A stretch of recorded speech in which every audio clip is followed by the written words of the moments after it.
detenernos un poco en todo lo que está pasando en materia política, la salida de Adán Augusto, la llegada de Ignacio Mier, la discusión sobre la reforma electoral, la relación con el Partido Verde y el Partido del Trabajo y, por supuesto, todo lo que tiene que ver con materia de seguridad. De todo eso. Vamos a tener una plática de 35 minutos. Sí. Hasta mañana. Carolina Rocha, ¿cómo estás? Bienvenida. Ya mejor me voy mañana.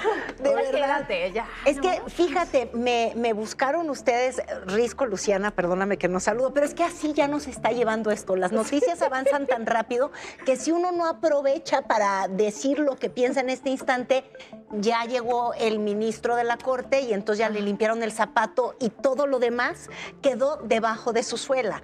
Entonces, como que estamos teniendo mucho problema para la concentración nacional porque son sucesos tras sucesos. Me citaron, les decía yo, cuando me llamaron para discutir el tema a Adán Augusto López y ya hoy viernes, Adán Augusto López viendo lo que le pasa a los demás porque pareciera que él es peccata minuta ante el Diego Rivera, el artista de la extorsión, y el ministro con su corte, ya no de la corte, con su corte que le hace al súbdito. Entonces, ya a ver, pero es muy complicado. Vamos por partes.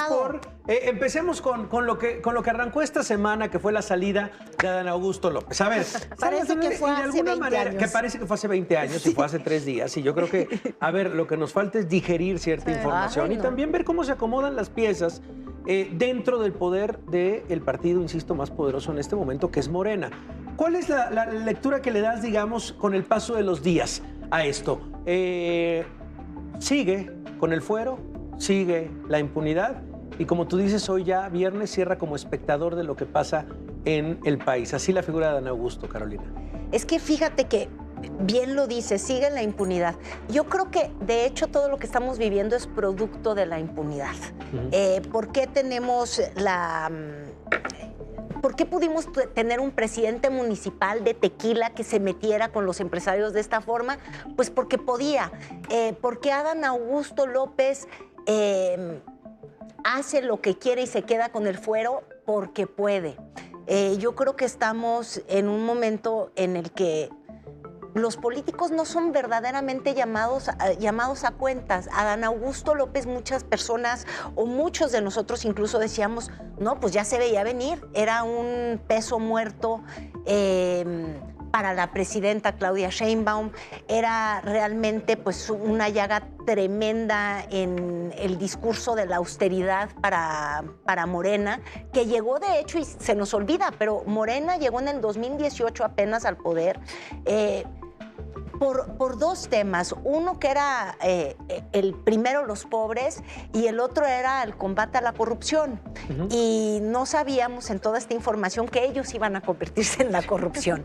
Entonces, era insostenible la figura de este notario, heredero, ganadero, senador, aficionado a los deportes en la tablet, baquetón del Senado. De verdad, eran tantas las acusaciones que se sumaban que lo hacían insostenibles. Pero aquí la pregunta de fondo es, ¿se va a convertir en un senador más? Bueno, yo cuando me vaya mal, como decía Juan Gabriel, que me vaya como Adán Augusto.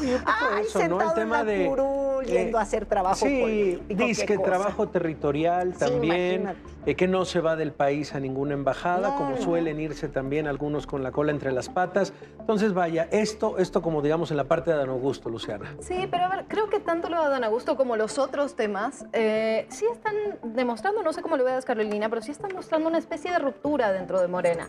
La salida de Adán Augusto, que no es evidentemente haciéndose justicia ni rindiendo cuentas, pero sí muestra una especie de ruptura, lo mismo que lo que pasó con el Partido del Trabajo y el Partido Verde rumbo a la reforma electoral y rumbo al 27 también.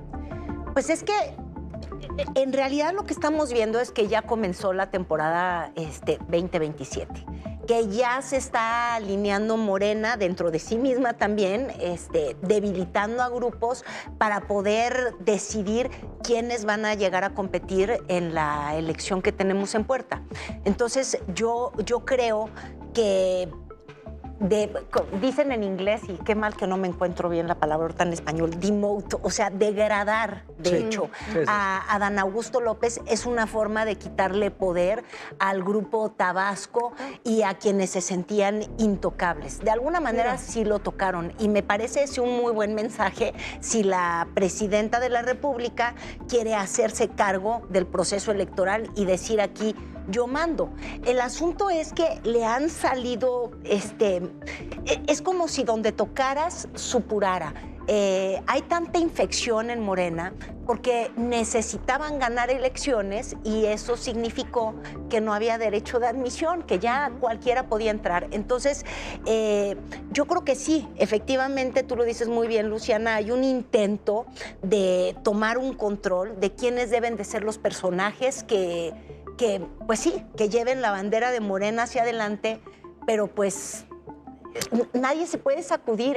El asunto es que aquí no hay quien diga, es que él está sucio, yo estoy bien limpio. O sea, la cola la tienen todos por todos lados. Oye, quisiera también preguntar un poco, que ahora sí que junto con pegado respecto al poder que tiene actualmente Morena, lo que sucederá y lo que será noticia la próxima semana, que es la presentación de la reforma electoral. De esta tan llamada reforma electoral que, por lo menos, al paso de los días se ha ido descafeinando, que es lo que han dicho, ¿no? Esta ansia de cooptar por completo el Instituto Nacional Electoral, de decir estos son los lineamientos de esta nueva reforma, parece que se va descafeinando por los votos necesarios que no alcanzan para que suceda. Acaba de anunciar, y lo escuchábamos, Ricardo Monreal, diciendo los plurinominales se quedan igual, el poder del PT, el poder del Partido Verde. ¿Cómo ves la siguiente semana también, Carolina, y esta reforma? Pues es que se revelaron los aliados.